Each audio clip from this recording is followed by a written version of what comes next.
ओम मनोजवं मारुततुल्यवेगं जितेन्द्रियं बुद्धिमतां वरिष्ठं वातात्मजं वानरयोतमुख्यं श्रीरामदूतं शरणं प्रपद्ये। नमस्कार, स्वागत है आपका आचार्य वाणी में। मैं आचार्य डॉक्टर विक्रमादित्य आपके साथ हूं और आज हम उपस्थित हैं कर्क राशि वालों के लिए ग्रहों का योगायोग किस प्रकार का खेल आपके साथ खेलने वाला है। बहुत दिन बाद ग्रहों का योगायोग बड़ा ही शुभ बना है आपके लिए और कुछ ही दिन के लिए बना है। बुद्धिमान व्यक्ति जो होते हैं ना, वो समय के इंतजार में रहते हैं।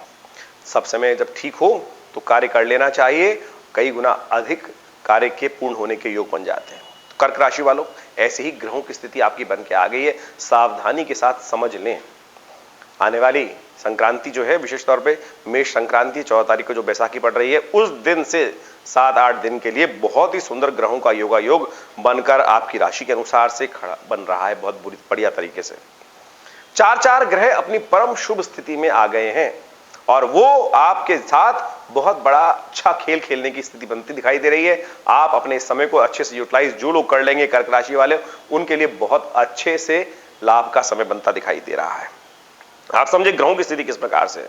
शनि से लोग त्रस्त रहते हैं, स्वग्रही हो गए हैं इस वक्त और बहुत सुंदर योग बना रहे हैं। बृहस्पति भाग्य में बैठे हैं आपके और खासतौर पे सूर्य जो है वो आपके दशम भाव में उच्च के होके ग्रह योग बनाएंगे और साथ साथ लाभ के भाव में लाभेश स्वयं, यानी लाभ के स्वामी कौन बन जाएंगे आपके शुक्र, वो भी स्वग्रही हो गए हैं। 4 ग्रह परम शुभ स्थिति में आपकी राशि के अनुसार से बहुत सुंदर योग बना रहे हैं। 14 तारीख से लेकर 22 तारीख तक का ये योग बना हुआ है।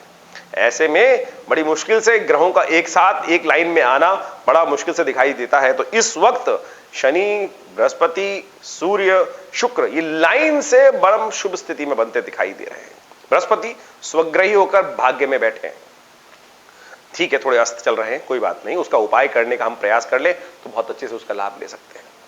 और साथ साथ शुक्र बहुत ही सुंदर भाव से लाभ के स्थान में जाकर बैठ गए हैं, लाभ की पूर्ण संपूर्ण स्थिति बनाते दिखाई दे रहे हैं। शनि महाराज अष्टम भाव में बैठे हुए हैं, स्वग्रही हैं। तो स्थिति में थोड़ा बहुत जिस प्रकार से अष्टम भाव के शनि थोड़े कमजोर होते हैं, लेकिन ग्रहों की स्थिति 4 ग्रहों की स्थिति बहुत सुंदर दिखाई देती है। ऐसे में सूर्य राहु का होना वो बिल्कुल दिखाई दे रहा है हमको, लेकिन फिर भी ओवरऑल स्थिति बहुत अच्छी है यदि आप इस समय को ये सही से यूटिलाइज करने का प्रयास करेंगे।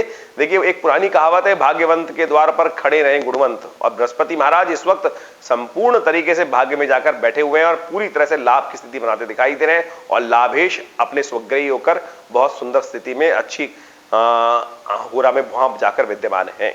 तो ऐसे में आप समझ लीजिए 14 तारीख से लेकर आपके लिए बहुत सुंदर समय है, जो रहेगा करीब करीब 22 तारीख तक। उसके बाद भी बृहस्पति आगे चले जाएंगे, लेकिन बहुत सारे और ग्रहों की, सूर्य की स्थिति और साथ साथ शुक्र की स्थिति तो वहां अच्छी रहेगी।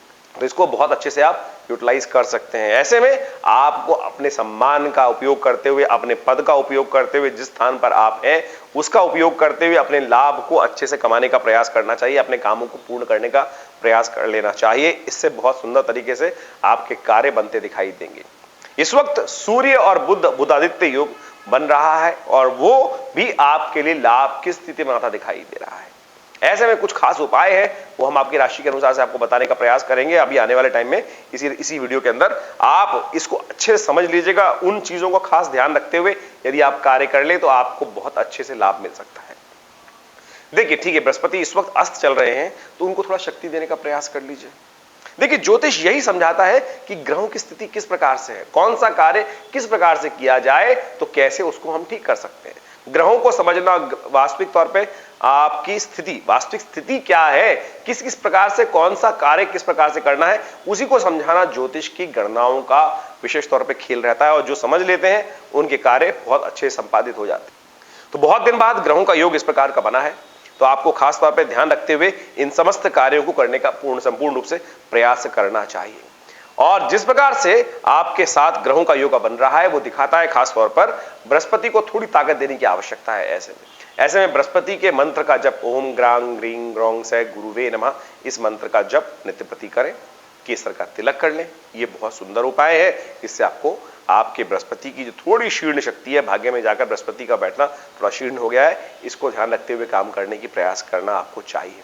थोड़ा स्वास्थ्य का ध्यान रखते हुए काम करें और थोड़ा मेहनत ज्यादा करनी पड़ सकती है, लेकिन कार्य सफलता की तरफ जाने के संपूर्ण योग दिखाई दे रहे हैं, क्योंकि सूर्य आपके कार्य स्थान पर विशेष तौर पर दशम भाव में, सफलता वाले भाव में उच्च के होकर शुभ फल देने के लिए पूरी तरह से तत्पर होकर वहां बैठे हैं। तो ऐसे में यदि आप विशेष तौर पर आपके ग्रहों की स्थिति को देखते हुए संपूर्ण रूप से कार्य करने का प्रयास करेंगे तो बहुत सुंदर तरीके से आप अपने कार्य को, जो अटके पड़े, काफी दिन से कार्य अटके पड़े होते, तो उनको यदि इस समय में जाकर मेहनत कर अच्छे से यूटिलाइज करने का प्रयास करेंगे तो बहुत, बैठने से काम नहीं होने वाला है। देखिए समझ लीजिए ग्रह का समय आ गया है, ऐसे में 7-8 दिन का समय बहुत अच्छा है। जो जो कार्य आपके इन दिनों में नुकसान में गए हैं उनको एक बार पुनः मेहनत करने की जरूरत है। कई बार हमने देखा होगा कई कार्य में हम काम कर रहे होते हैं, उनमें कई कार्य उल्टे हो गए होंगे पिछले कई दिनों में। जिस प्रकार का योग चल रहा था, शनि महाराज जिस प्रकार से आपके व्यापार वाले स्थान में बैठे हुए थे, वहां से परिवर्तन होकर अब आगे चले गए हैं, उन कई नुकसान देने के योग बनाए होंगे। ऐसे में उन सब को ठीक करने का समय बड़ा अच्छा है। जिन जिन कार्यों में आपका व्यवसायिक लाभ अटका पड़ा था, जाके बात कीजिए, कार्य करने का प्रयास कीजिए। यदि प्रमोशन अटकी हुई थी तो जाके मिलिए, तुरंत आपको लाभ प्राप्त होने के योग बनेंगे। राहु महाराज थोड़ा सा दिक्कत कर रहे हैं, उसके लिए एक उपाय हम आपको बता देते हैं, यदि ये करें तो बहुत अच्छा लाभ प्राप्त हो सकता है। शाम के समय भगवान शिव के मंदिर में जाकर उनका दूध से अभिषेक कर लीजिए, भगवान शिव का ओम नमः शिवाय का जप करते हुए प्रदोष काल में सूर्यास्त के उपरांत। ऐसे समय में ये 7-8 दिन का समय पुनः बता दें हम आपको, 14 तारीख से लेकर 22 तारीख का समय ग्रहों के दृष्टिकोण से बड़ा सुंदर योग लेके आया है। ऐसे में आपको इसका यूटिलाइज करने का प्रयास करना चाहिए। हम आशा करते हैं आपको अच्छे से लाभ मिल सकते हैं। ग्रहों का योगा योग आपको अच्छे से लाभ दे सकता है। छोटे छोटे कुछ उपाय बताए, उनको कर लीजिए, लाभ प्राप्त होने के योग बनेंगे। धन्यवाद।